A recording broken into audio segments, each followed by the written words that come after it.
matches thus far. 5, 4, 3, 2, 1. Game number 3 of the first semifinals of the day here on Agor's Rising EU number 2. Welcome, ladies and gentlemen. Thank you for your generous support, not only for our event, but more importantly for these teams. Exclamation mark Maturino. Any way that you can support them will go a really, really long way. Not only for helping these guys out, but also just it looks good. It looks good. Showing the love for the teams. Showing the love for the teams. Once again, let's introduce these guys. We'll not introduce them, but take a look at the rosters. Who's playing who?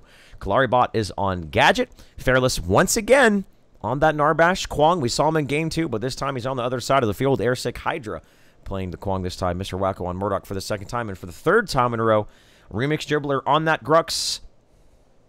We've Nick Eagle on Muriel, Clearcast on Grim. Obel Pixa is rocking the Sebrog again. Mr. Ock, or Mrock. That's totally not on Gideon. And Mortirian is rocking the Mortirian the Mortician. Yes. Is rocking Fang Mao. He's that on. You have Clearcast the Undertaker and Mortirian the Mortician. They pair up very, very well, man. The Undertaker brings them in there, and the Mortician makes them make sure that they look nice and pretty for the presentation of their dead body to the family, because that's their goal, is to put them in a coffin and get themselves to the final. Taking a look at the red lane, it looks like it's just Ranger versus Ranger, but that's just because... So we see both these teams picking up their red with their respective jungler and their lane support. The reason they're doing that is twofold here, guys. One, it makes sure their jungler doesn't get picked off very early, as we do know that early game rotations to the red camp is quite a common thing. So it's not only it's giving their jungler protection in case there is a roam, but more importantly, it's getting their lane support level 2 very, very quickly and assuredly. And at the same time, it gives you your Ranger some solo experience to get level 2. So just very efficient play, very smart play that otherwise, you know, might not just look a little silly. But speaking of, oh man, Clearcast, dear friends, he's more than likely going to be our first blood. Still somehow alive. The Muriel shield is there. And here comes that one last swing of the big, big mace to Grux. And that's first blood. Already Remix looking like he wants to make a repeat of game number 2 here. And the match point for both of these teams. Oh, you're all right, Josh. Are you okay? Do you need a doctor? I'm all right. You hanging in there, man. Cats are just... yeah. Best animals in the world. Like you said, we're seeing a repeat early on. We're going to see the rotation out of Remix Dribbler. It worked so well in game number 2. I think they need to keep that up. Synergy really didn't know how to respond to the hyper-aggressive gameplay coming out of Bloods Groupies. So I think that needs to be kept up. Bloods Groupies needs to continue to be aggressive. They need to look for those ganks whenever they can, and make sure they're securing those kills. Because it doesn't matter if you rotate to a gank. If you don't secure the kill, it's otherwise a waste of your time. It's just you've given up valuable card experience. You haven't picked up a jungle camp. You have either lost last hits and you're giving up you're giving up a lot of amber, and amber is what you get that card power advantage. The game get a little bit snowbally, and that's what they're looking for. So. Back in the off lane, though, we have this similar, it's reversed, but similar roles. Mort is now on Fang. Airsick Hydra picked up Kwong. And we're going to see both of these guys back fairly early. And they both pick up the Radiant Mantles to help push the lanes. Gives them 15 energy damage per second in an AoE around them. Makes clearing lanes pretty quickly. Both of these guys will hit 5. We'll see ultimates come out of them. Mid-game, though, we've got a Gideon on the field now. Yes, we've got a Gideon. So I like it, but I'm nervous for this Gideon. And the reason I'm nervous for this Gideon is we've got Thud from Fairless. Yep. We've got the beating of the drums. Yep. Can knock him out of it. And we've got a smash and grab from Remix Dribbler, plus the ultimate. Yes. So how is he going to use this ult effectively? How is he going to use... When is he going to use it? Where is he using it? He's not. I don't think he's going to be looking for these big 5-man ults because it's going to be stunned instantly. I think this is going to be more of him being able to bully his lane a little bit more if they're able to get a pick off, then use it. Because right now with all of the stuns, he's not going to have a lot of time to use that ultimate. Yeah, it's going to be this constant battle on both sides of the field. Okay, does Gideon have his ult? Make sure we save his stun for it. And Gideon's thinking the same thing. Okay, I have my ult, but do they have stuns up? So I think it's the best utilizations of it to get the most value that they can. There's two different approaches to this, and that's just using it to use the snare on it and the supplemental damage. Hold that thought, guys. The tether's not going to land, but it probably is even enough. He dodges it. Beautiful reaping dash, and is going to keep himself alive. I thought they were going to look for a dive on the tower there, but not feeling quite comfortable as they are level 5, but unfortunately it wasn't time to dive. But there's two different ways I think I could see an approach to this Gideon here. And that is just getting any sort of value out of it whatsoever. So if he gets all of 2 seconds, a second of the ultimate off, awesome. That's extra damage gone down. Otherwise, I think early on, it's just going to be about roaming and using it for that snare in tandem with some other effect, or some other ability. And that way, if the ultimate does get interrupted, they're not so reliant on that black hole, you know, winning them a fight, winning them an engagement, setting up a kill. It's more being used, I think it will be more used as a secondary tool of initiation after a team fight has already broken down and people have already used their stuns, and it's a hectic, stressful situation. So there's a couple things here. I just saw it in chat. Gideon sucks free kill when he uses his ults. I'm just gonna talk now. That's Gideon, just incorrect. Gideon does not suck at all. Yeah. His ultimate, yes, he can be stunned out of his ultimate, but he has multiple things that he brings to his team. He's got good lane clear. That teleport allows his team to escape from really sticky situations. And yes, like Shane just said, you only get 1 or 2 seconds out of that ult. But that 1 or 2 seconds sucks everybody back in and keeps them in the team fight. He may get stunned. You may not get a ton of damage, but you're setting up for an engagement. You're allowing your team to come in and Mort come in with a ultimate and deal a ton of damage there. It's not just about the damage. It's also about the CC and the control that Gideon brings to his team as well. He's got slows. The hero far from sucks. He's actually a really good hero. And in a skilled player's hands, he's one of the best. He is the second best caster in the game in skilled hands. Yes, he may not push like Iggy, but he brings control like Howitzer, and he brings a lot to the table, and Gideon is a solid pickup. It's just, again, a little bit scary. It's a little bit scary because all of the stuns. So is he going to get enough value and enough pull out of his ultimate in time to make it useful? Well said, Notch. You just went off. I just had to, because it just, when people say the hero sucks, I'm like, get triggered? I feel like you got so triggered just now. He does literally suck, Tower Llama. You're right. He literally sucks everybody. That's what I thought in. you were gonna say when you first said that. You were like, and it just sucked. I thought you were gonna go on this rant about talking about Gideon and how good he is, and then you're gonna end it with, and Gideon sucks. No, I thought that's what you were gonna say. I apologize. So turning off chat now, Shane. I'm turning off chat now.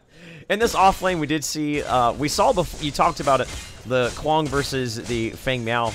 And the last time we saw this, we saw the Kwong definitely had the upper hand in that fight. And that was the case again. Mortarion pretty much has been bullied around the entire time. He's not able to clear up that waves. And right now he's getting bullied. Again, that on-demand armor of the right mouse button of the Kwong, I think, really just gives him the edge in that matchup. And also having a little bit better wave clear. Do that same exact ability of the AoE on the right mouse button. All the meanwhile over here in red lane, talking about the Narbash. So let's talk about Narbash and what he brought to the table in game number 2, because he pulled out the victory. He didn't ever get out a huge ultimate, right? It's not like his ultimate came in and hit 3 people and won them a team fight. I think it was more due to the fact it was the speed boost and it was the thunk. It was the thunk that was setting up kills and making sure people couldn't get away. Smash and grab for the low ground's not going to land. Would have been good to hit there, but I really like how they played this Narbash. They weren't like, you know, all in with his ultimate, but rather they focused on the rest of his kit on the stun and the speed boost. He did build early game a lot of passive healing, which made these team fights for them a lot easier when we saw the rotations, because he was in, I think, every team fight. Yeah, he was. It made him, the rotations come in, he was able to give his team, speaking of, he's going to be in another fight right now as they find Opal in the jungle here, trying to farm up and stack that Q. But the thunk, we're waiting for the thunk, we're waiting for his E to activate. Big reversal of fortune coming out of Nick. Yeah, gotta be careful. Here's the ultimate. Knocks them all Ton back. of value out of that. Beautiful interrupts.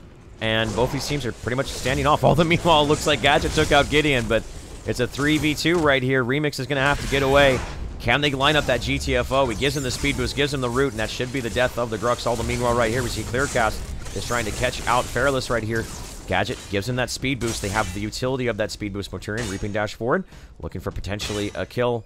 Can they get the snare? A couple more auto attacks. There's the thunk. Is that enough space?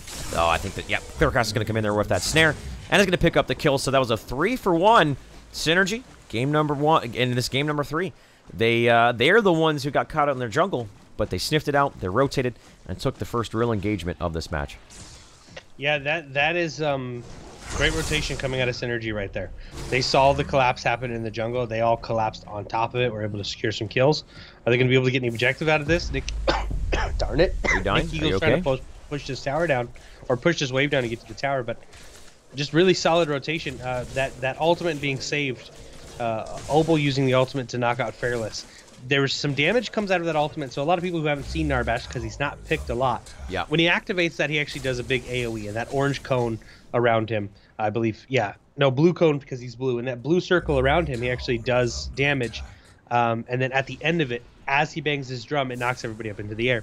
Obel was able to use the ultimate to stop that from happening, and then that's what helps secure those kills.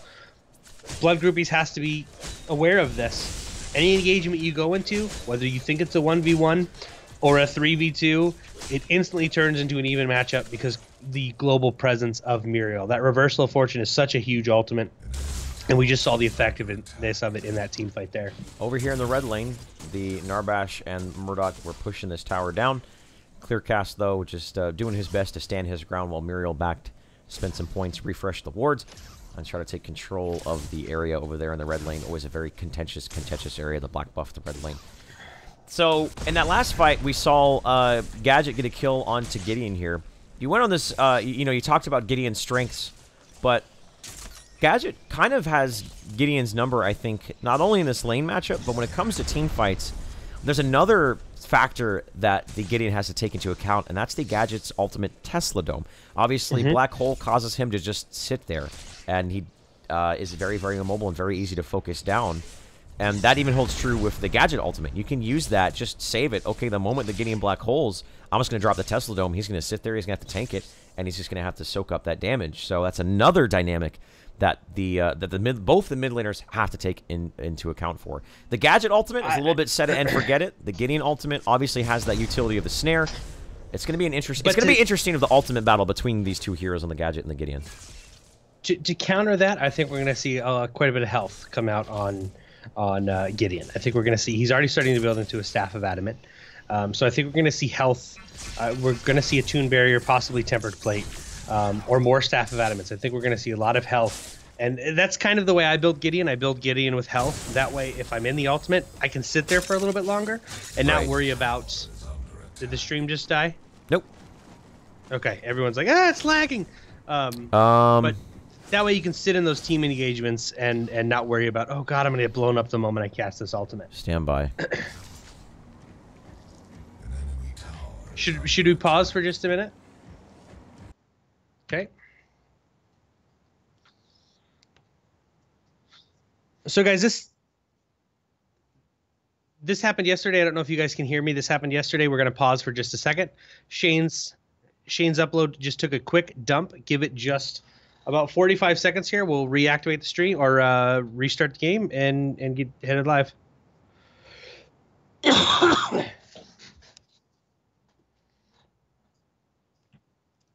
12:46.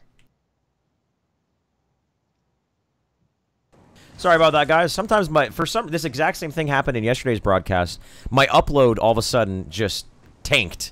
It went down to like 2 megabytes a second, but it's back up to that 3.5 that we have it set at, guys. So apologize about the stream kind of getting choppy there, but it looks like Time Warner just wants to have their say in what's going on here, and they went ahead and did that. But it looks like it's evened out. Refresh the stream if you haven't already, guys. We should get back right into the action of it. Again, apologize about the technical difficulties, but thankfully it was just for just a brief moment in the fabric of time in this game number 3. So going back to that point you were talking about, Notch, about the matchup, not only in the lane matchup between Gadget and Gideon, but also throughout the course of this match, how those two heroes are going to be looking at each other and trying to, have a one-up on each other with their ultimates.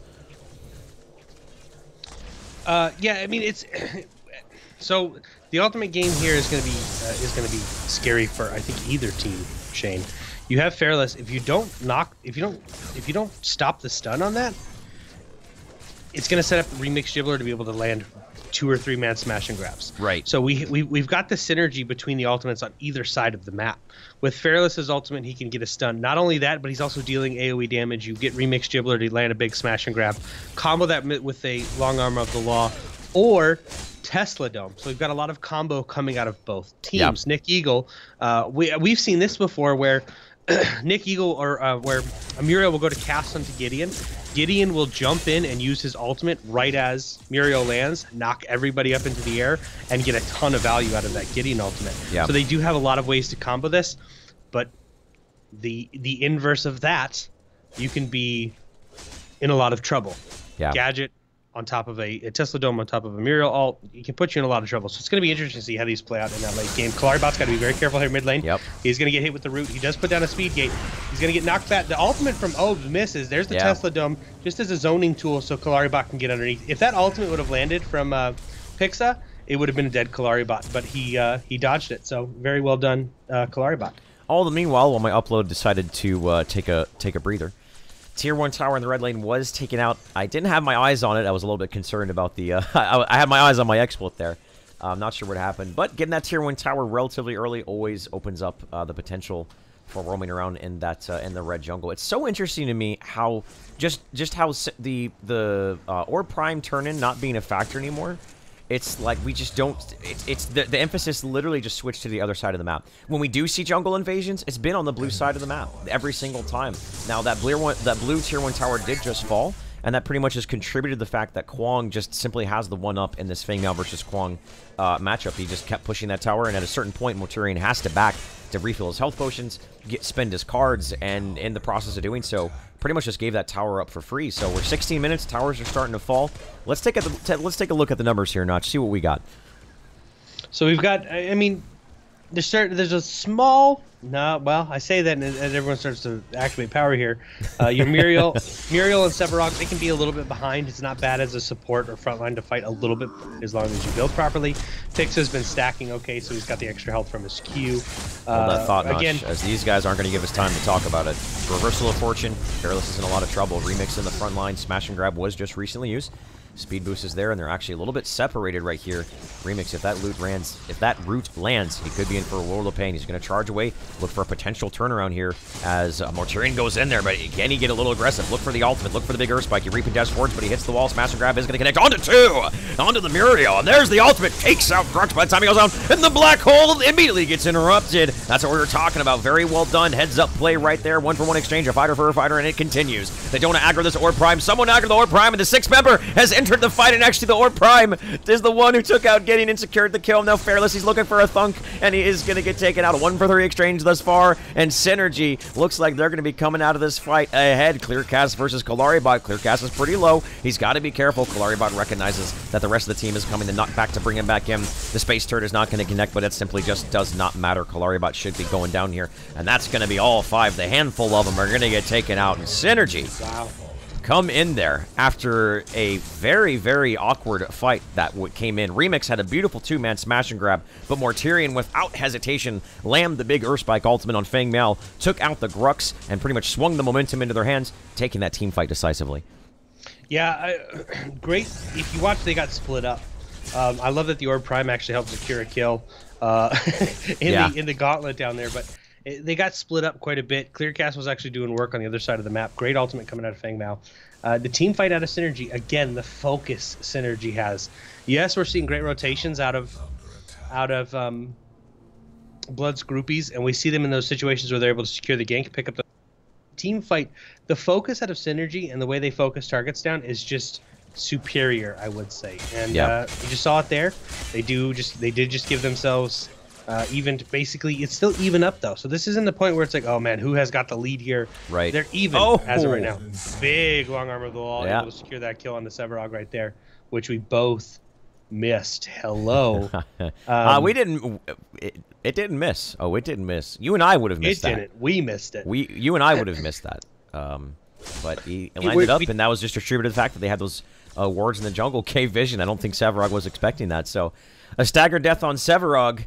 The man with the shoulder pads off the field for about upwards of a half a minute. We see Airsick Hydra applying a little bit of pressure here in the blue lane. He's got to be careful not to get collapsed on, as he doesn't have any wards. He has no whereabouts as to where the team of Synergy is right now. So he actually has to be very, very careful. He could potentially get caught out, as we do see Fengmiao might be looking for the rotate here. Looking to pincer him. He gets caught out of auto sprint, and Mortarion looks like he's more than likely going to wrap around. And are they going to be able to pick this kill up? I think they're going to be able to. The snare does land on the sword, but he's not in that auto sprint. The tier 1 tower is there, And Ursic Hydra looks like he actually is going to get away. If that tether didn't land right there, that would have been the death of him. All the while mid lane, they said, you want to chase around our Kwang? Cool. We're going to pick up a tier 1 tower mid. That's what they did, and that's how it went down. Damn it. Are you dying, bro? You all right? Guys, I think Notch is dying. Good. I'm good. So I want to talk about real quick. I keep seeing it in chat. Gideon canceled his ult. It wasn't canceled. He was sitting in a Tesla Dome. He canceled that ult to get out of the Tesla Dome. He's not at a point in the game yet where he can sit in any ultimates. Big smash and grab onto Martyrion there. Here comes a reversal of fortune onto Mort. Are they going to be able to secure this kill onto Remix Gibbler? Here comes another ultimate. He's up in here. Look at the value. Up in the sky. That's what we're talking about. The long arm of the law onto Mortarion. There was a lot of value there. And they pick up 2 kills. As we mentioned, Gideon is the worst caster. Confirmed by chat right there. Beautifully done on the black hole. Picking up 2 kills, and they're looking for more. They smell the blood in the water. These guys are sharks. They call them the Russian sharks here, because that's what the best way to describe them. They come in, they collapse, 3 down, they're nice and healthy. I think this is prime opportunity, pardon the pun, to take the Orb Prime. Yeah, I think they're healthy enough where they should be able to do this. Mort is going to have to back off, but you have Pixa here who can easily tank this, plus the bubbles from Nick Eagle, so they should be able to easily pick up Prime. They have to watch the Narbash. I've seen some Narbashes come in with a thud and able to steal that. I don't know if he's going to. They know he's coming. They do have wards there, so they know Fairless is here. Nick Eagle's going to zone, and Kalaribot is here as well. Tesla Dome could steal this, so this is going to be a very, very... this is going to be rough. They're able to zone him out, so they're going to pick this up. Yeah, good zoning. But we saw, again, great team fight, great synergy coming out of Synergy. Yep. They play so well together. They're able to secure those kills, give them your Prime, give them a clear advantage when it comes to the power spike the Orb Prime activates. Plus card power. Clear cast, 33 points. Gideon, 30 points. He's going to start building health. He's got health coming off of those Staff of Adamance, so he's going to be able to use that ultimate a little bit longer. They're going to be able to pick up a tier 1 tower. Over in the blue lane. Should they? They should. They actually used their ultimates and then backed off. I don't know if they're going to pick that up. We'll see how it goes down there. We'll see how it goes down there. So let's talk about the Narbash here, which we saw was successful in game number 1. Hey, everyone, welcome to Paragon Bot. Good morning, Paragon Bot. How are you, you enigmatic deity? So, he's only just now hitting 21 card points. Yes, I know he's a support. He's a hard support. He's the hardest support in the game, and what I mean by that is not necessarily a skill cap, but just that, like, that's all he is support. He doesn't really do anything else but support. But even with that being said, 18 card points against a 36 card point Grim, a 33 card point Gideon, a 27 card point Feng Miao, I feel like he's, even if he does find an opportunity to use the ultimate without it getting interrupted, they can just turn and kill him. Yeah, he's not tanky enough. He's not going to deal enough damage. Yeah. So I'm a little bit concerned about Fairless on this Narbash due to that being underfarmed. You want your Narbash to be tanky so that way he can get in there. He can get those ultimates off. He can be disruptive in the team fights. But right now I feel like he's just so fragile that he's either going to have to play hyper aggressive and they can just focus and kill him, or he's going to have to play defensive and not get as much value out of his set as he normally would. Either way, it's not an ideal situation. You know, one team fight, one decisive team fight will be enough to give him that tankiness that he needs to get in their face. But they have to beat there. They have to win that team fight. And here in game number 3, they simply haven't been able to put it up. Yeah, Synergy's just had better team fights overall right now. Fairless is one of those, because he's a hard support. Narbashes are hard to fight from behind. Yes. He has his thud and he has his ultimate. Yes, he has a speed boost. E is a huge mana drain, so we don't see them use that a lot. They're saving their mana for their ultimate and speed boost and stun. But like a Muriel's able to drop shields on herself, speed boost, and they have an easier chance fighting behind than Narbash currently does right now. One, if you don't get that tankiness, he's easy to blow up. He's a support. He doesn't have the health pool of a fighter. He gets blown up pretty quickly. We are seeing a tier 2 tower getting pushed over here from Clearcast. Pixa and Mort. They do have Orb Prime activated. They're just going to back off and let this tower fall. I think that's 5 the right auto call. attacks. Yeah, 5 auto attacks. That tower is going to fall. But are we going to see them dive an inhibitor? We've seen this happen in the past, and it turns out horrible. I don't know if they want to do this. Yeah, and it's not this 5-man commitment. This is a 3v3. Both the teams have relegated at least one person to the other lanes. So They have spread themselves accordingly. Tier 1 tower under duress here in the mid lane from Gideon. Obviously, Muriel is pushing up against a Grux. Grux should be able to thwart away any sort of minion setting that Nick Eagle's able to do. But, of course, they're just utilizing that global presence that Muriel has. So they do pick up a Tier 2 tower over in that blue lane. Mid lane seems to be the next sensible area to pick up a tower, but there is a Tier 1 there to pick up 24 minutes in. They should be able to pick this up. The question, of course, anytime there's a Prime card activation is the Tier 2 towers and also the inhibitors. If you can keep those alive, you can keep your map control. If you keep your map control, you have a much easier time being a presence in the field here. So, Tier 1 tower, certainly going to be the next target. You see Mortarion up in the waterfall over there, looking for any potential flank here. And I don't know if there's a ward to spot that Fangmail's positioning out. So this could be a dangerous moment for Bloods Groupies if they don't play this appropriately. I mean, Orb Prime is falling off. I don't think, like you said, a ward. Do they see Mort? I don't think they do. Where's the ward at? I think the ward may be too far. It's closer to. It's a little closer to the stairs up to the middle of the mid lane. I think he's right in that spot between two wards where he's actually safe. Because so, yeah, this could be scary. Yeah, smash and grab. Clear the lane. They're going forward. Here comes Sevarog, and here comes Mortarion. There is the knockback. They're immediately falling back. They know they can't get in there. Sevarog's in a lot of trouble, but the aggressive reversal of fortune and the defensive one is going to knock up Remix. He's already very, very low. He has to get out of there. There's the speed boost. There is the ultimate on a Nick Eagle. The black hole pulls him into the long arm of the law. They do interrupt the black hole, but the job has been done already. This team fight. Down goes Muriel. Down goes Sevarog, and down goes the Fang Meow. And now it's just Clearcast alive. Oh my, this has happened to game number 2. This team fight potentially turned around. A Blink Charm for a Blink Charm. He's looking for a kill. He's not going to get it. All 5 of them off the field. Even with the Orb Prime, I think they did know Mortarion was there. Remix was somehow able to stay alive. I thought that black hole was going to be enough to turn that fight around notch, but no. Groupies who've been behind in every metric imaginable since this game has started. 26 minutes in, they come back with a vengeance, and I think they just go right down the gut and get an inhibitor here. Yeah, I mean, this is 30 seconds or 15 seconds. People still coming off the map. They have a wave here. No black buff activated, but this tower is going to fall pretty quickly. I mean, do you make the call and go for the inhib right now? I think you do. I think you have to. Yeah. You have to get the map back in control for your team. They have time to do it. You don't want to die for this, though.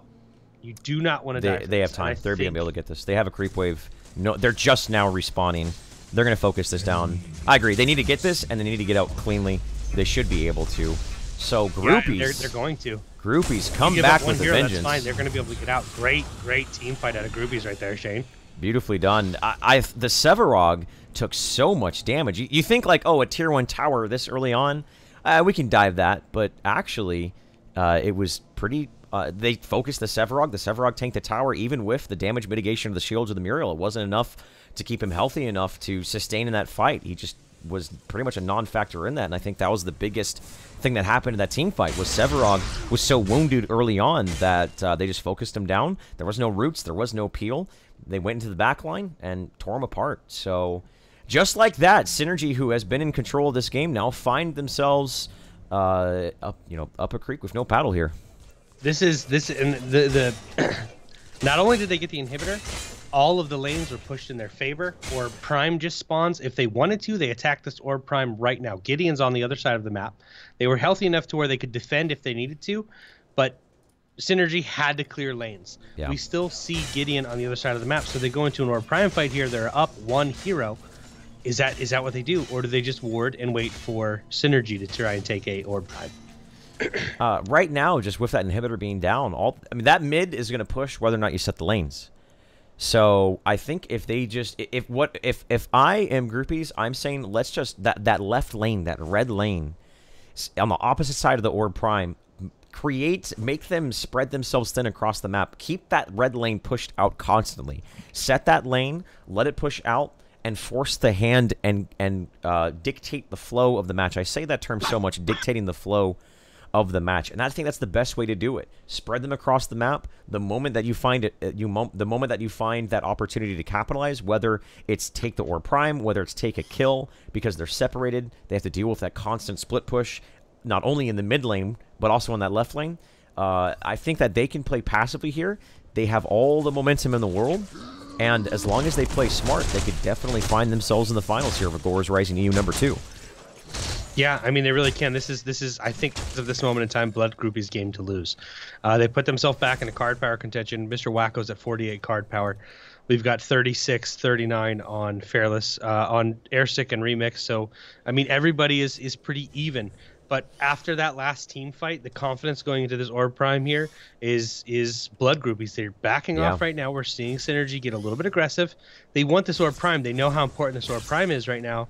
And that's why we're seeing all of this contention and all of the wording and the posturing around this, because they know how important this particular objective is right now. They're there. Sevarog is in mid lane, but you better believe he's going to be collapsing. All the meanwhile, the Muriel's in a lot of trouble. They're focusing him down. Can he get the ultimate? And he does. He gets the ultimate away onto Clearcast, but it was used defensively. That's not the way you want to see it used. And all of a sudden, the black hole comes in. Can it be enough? They're just focusing him. They're saying, let him channel, stay in place. They're going to try to take him down. There's the interrupt, though. He's so very low, and down goes the gain. A 1 for 2 thus far. Whereas they could potentially turn this around. The Russians are looking to keep themselves alive. The smash and grab is going to pull Sevarog and peel it from Mr. Wacko. That was beautifully done right there. Remix, despite the fact that he's low. Ken wasn't enough peel. It's not going to be enough. A 2 for 2 exchange. A very, very even exchange. Clearcast is looking for more. He's got to be careful. He's so low. Who's going to be able to get this? Kalari bot is not going to get it. He is going to get taken out. And Clearcast comes in there with Grimmix. Now Mortarion is getting chased down here by Airsick Hydra. He's going to get the tether. Does he have the shield? Does he have the Reaper Dash? Can he get away? He's going to get away, at least for now. That was very close. Look at the health bars on everyone on the side of Synergy. This team fight was won for them literally by this, just by the slimmest of margins right there. Very, very close team fight. Yeah, that defensive, the defensive ultimate coming out of Nick Eagle is what won that fight. They're able to knock some people in the air. Rock sat too long in the Tesla Dome. He doesn't have enough health. He doesn't have enough health or armor to actually do that. He's going more of a damage-based build than we normally see. More of a mix of damage and a mix of that support and resistance, and we're not seeing that right now. So he's actually losing some value in those ultimates because of the way he's building this hero, and they know that. That's why that Tesla Dome dropped on top of him. So the Synergy did exactly what they needed to do to bring momentum back into their hands, at least for yet a brief moment, because of course mid lane was threatening the core there for a moment, but they were able to back and make sure their core didn't take any damage here.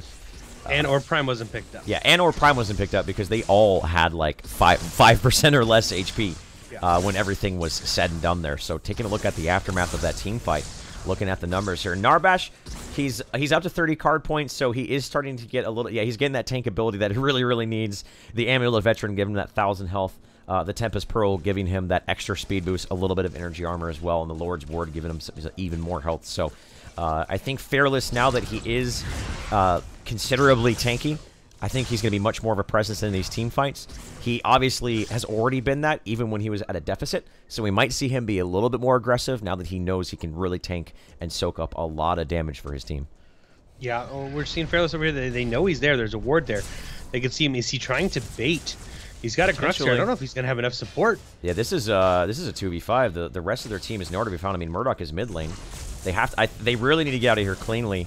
But Synergy got to make sure that they don't rush too hard, because keep your eyes on that mid lane. We see Murdoch is pushing it with the creep. I don't know if Synergy realizes it right here, because I don't think see anyone backing right here. I think Sevarog may be backing up. They are going to be able to pick up the Grux here. They are going to be able to pick up the Grux here. There he goes. So they do take him out. So no Grux on the field. The power play for the Russian team is Synergy. Mr. Wacko was pushing down that mid lane. That's going to force the Hannah Synergy to back up here. But 70 seconds with no Grux, that's plenty of time for them to push out this mid lane to give them that breathing room that they need to pick up an Orb Prime. They could potentially just do it right here, right now in a 4v4 sense. So Grux going down, that's a big error that might cost Groupies a lot. It may cost them the Orb Prime, which I think is the biggest objective other than the core and inhibitors, Yeah, I mean, I feel right now good call would be pick this up. Fearless and Kalaribot, they know it, so they're sitting up here making sure that it wasn't being attacked. Yes, they have vision, but this could be a huge misplay coming out from Bloods Groupies right now. There's Nick. Mort's here. Mort's just waiting. Come on, guys. I'll attack it. There we go. Team's here. He's got it. I mean, this is an Orb Prime. This makes team fights. This makes towers basically non-existent. After they get this, they have to back though. They're going to have to deal with that mid lane. That mid lane is very pushed in. Airsick Hydra, he's going to try and throw his sword and steal it with lightning. I don't know if he's going to be able to. Gotta watch out for that ultimate. They have to respect that. Ultimate does so much damage.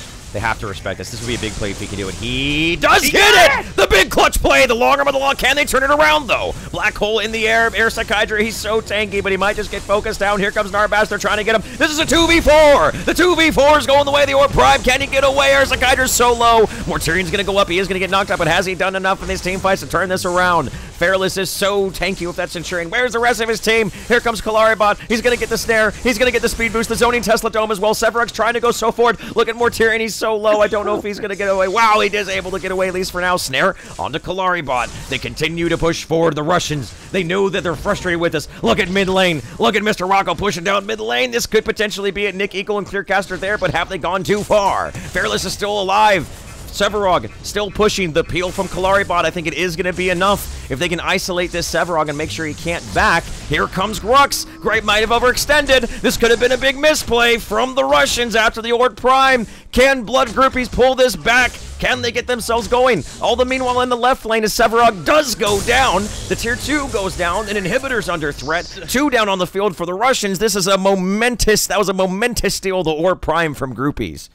That is exactly what they needed to do. Wacko makes sure that lanes are still pushed in their favor. He's not getting over aggressive trying to backdoor and end this right now. Great play coming out of Airsick Hydra, stealing that. Wow.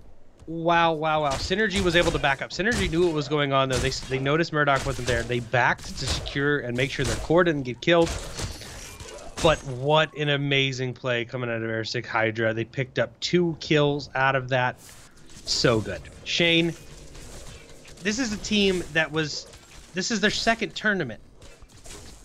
This is their second event, and they're coming in and they're playing like they've been doing this for months. This is fantastic to see. Blood Groupies are, what a good team, man. What a good play. What a good heads up for those guys right there. I'm just, if they wouldn't have got that, I think that would have been GG for them. Yes, they have an inhibitor down, but I think that would be GG watching. Yeah. The way Synergy's been playing in these team fights, but man, what a good play. You said it. That sword went down. I'm like, they gotta watch out for that ultimate. Kwong is so good at stealing the Orb Prime. I would say that, I mean, he might be one of the best heroes at stealing that Orb Prime because his ultimate does so much damage, and there's nothing you can do about it. You just see the sword there looming, and you're like, oh crap. There's nothing you can do about it. You know that Kwong's going to ult in, so it's sort of this catch-22. Do we try to burn it down before he ults in, or do we just sit there and not damage it and sit here and let the Orb Prime chunk away at our health bars? So that's another element of Kwong that I think a lot of people are starting to realize is his threat on the Orb Prime, and here comes a big push here down the blue lane. You better believe that tier 2 tower is going to fall like it's made of nothing. A couple auto attacks, the strength of the Orb Prime activation, the Prime card activation here. A second, one inhibitor going down, you're definitely feeling pressure, but you're not out of the game yet. 2 inhibitors, that's a crippling blow where the enemy team can just play this cat and mouse game. And I think the Russians know it. Look at Mortarian getting aggressive here. This is going to be a very tense moment for both these teams. They're looking for initiation.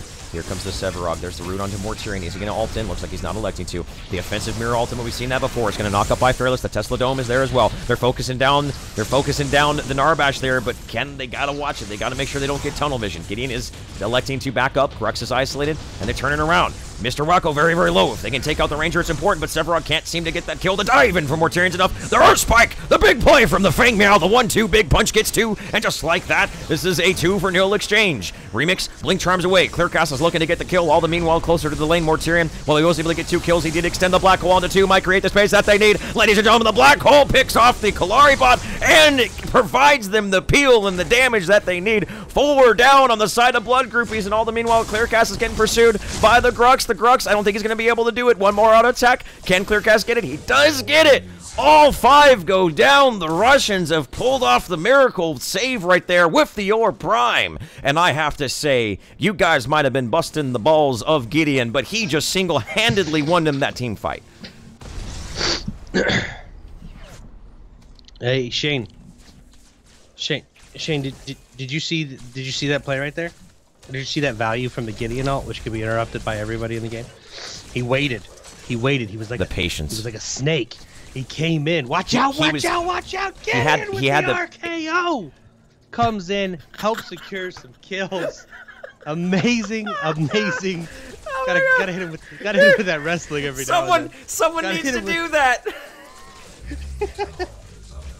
Watch out! RKO! Oh my God. Comes in, he's able to help secure some kills right there. So good. They've got minion waves pushing a tier 2 tower down. Oh, I can't breathe. They've got tons of minions pushing this tier 2 tower down. They're rotating down. They want to get this inhibitor. Currently, I don't know if they're going to be able to. Fairless is up. Mr. Wacko is back up. I don't know if they're going to be able to get it. But just, again, another great team. Shane's still laughing in my ear, guys. Another great team fight coming out. This game is back and forth. This is anybody's game right now, Shane. This is not one-sided by any means. These guys are even in card power. One solid team fight. Whoever comes out healthier is going to win the game. That's really what it comes down to. The black hole provided not only the damage, but more importantly, the snare for Mortarion to get away. They were just get the Fang Miao, and it just pull them in. So beautifully done, man. But here's the thing, even with that 5-man ace, there's no Orb Prime to be taken. They've pushed out the lane, sure, but they didn't really get anything done with that.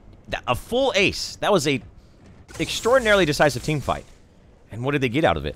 That is the power of disabling your opponent's inhibitor. They are on the other side of the field. They do have a lot of pressure on the other side into their opponents of groupies. But that's not going to last that long. That mid lane's going to be pushing itself out to the super minions. The other lanes are set as well, but we already see Remix is clearing that up, and left lane I'm sure will be cleaned up here in no time. Orb Prime has spawned yet again, and I think that this is going to be the window of opportunity that Synergy has to pick up this Orb Prime, or at least be a presence on the map before they have to commit someone back to the core, is they're going to get constricted to a certain point. They're getting aggressive. Mortarion dashes forward. Maybe a miscommunication because the rest of the team is retreating. Mortarion doing what he has to keep himself alive. The defensive Blink Charm. So a little bit of a miscommunication there. An uncharacteristic one nonetheless. But speaking of which, Remix is in the thick of it. The big ultimate in there. Take a dick is what he just yelled right there as he went in there. Here comes the ultimate, the bigger spike. The knock up into 2. The black hole is keeping him in place. The Tesla Dome, though, got too much value. Clearcast is down. The Ranger of the Russians is taken out. The big damage dealer do they have enough to keep themselves alive? Gideon got that big damage space turned onto him. Airstick goes down. A 1-for-1 exchange thus far. Long Arm of the Law is going to hit on Nick Eagle, but that's the target he's looking for. Crux, Blink Charm away. All the meanwhile, Mortarion. This is a very scrappy exchange here, guys. We got multiple things going on at one time. The Murdoch was able to take out Mortarion on that Fang Miao. Fairless, he's tanky. He's got to play the song of his people. Grux is solo. He is in the auto sprint. And now Sevarog may be caught out right here. Gadget does take out the Gideon. 3-for-1 so far. Somehow these groupies, despite the fact they lost that last team fight decisively, come back with a vengeance. He's looking for it. They're all so low. The smash and grab under the tower. Remix pulls it off. And 4 go down for groupies. A 1-for-4 exchange. Look at mid lane. This might be it. This may be the moment the Russians are knocked out right here, right now. It's all up to Nick Eagle. I don't know. I think this is it, Notch. Shane. These fights that we are witnessing right here, like you said, this may be it. Blood Groupies took that fight decisively. We're seeing great gameplay coming out of both teams, but the focus, again, they thought it was going to be a quick bait. Fang Miao went in, and he ended up baiting his own team. Mort ended up falling pretty quickly. This inhibitor is going to die. Bloods Mortius came in. They took a team fight in the jungle. I'm dumbfounded at this gameplay coming out of these guys.